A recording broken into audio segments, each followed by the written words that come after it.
MK Youth League National. There's one. Comrades, I only have 1 or 2 issues. Okokuqala nje ngicela ukubonga amaphoyisa akwaZulu amanye akhuluma iSpedi bese ngiyazi ukukhuluma ulimi. Siyabonga ngiyalilebuka ukuthi angizange ngibophe umuntu. Siyanicela ngingabophi umuntu. Le marshi imarshi peaceful. Le marshi imarshi elwela amalungelo ethu.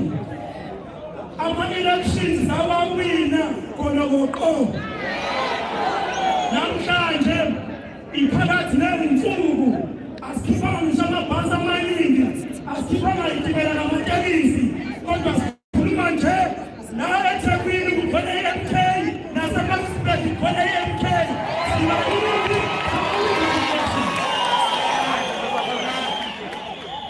Le march is not peaceful forever. Leli ilanga kuyoba khona abantu abasha abanesibindi, abantu abasha abangadayisile, abayofunda kwabantu abasha bazabalaza kweminye iminyaka.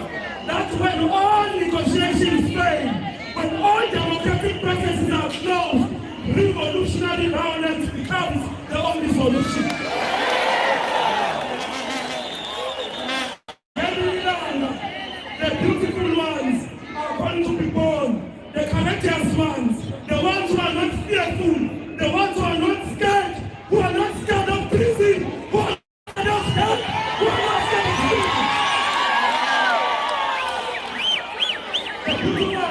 The beautiful ones are going to be born, not the cowards that I'm part of.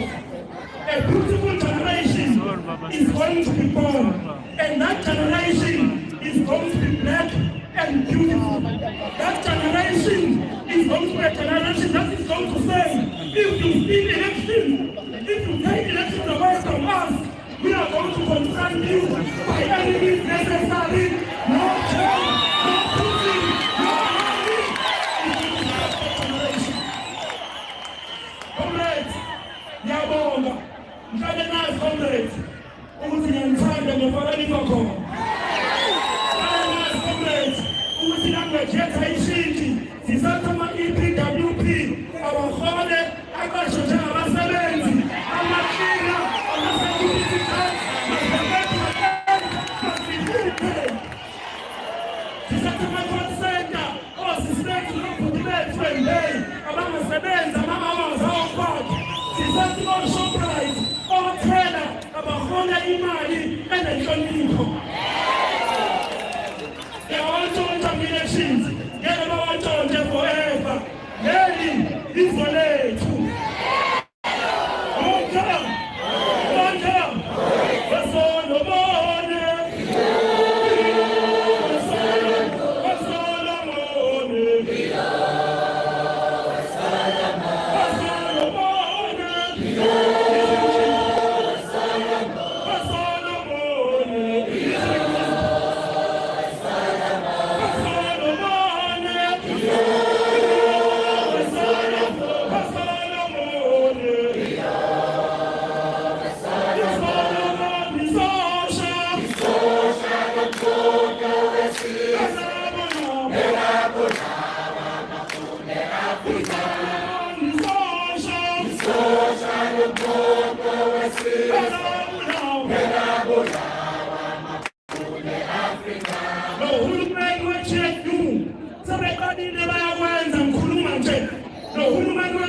Bakasho njengama-PA, bakasho njengama-typist bale ma-office amakhulu.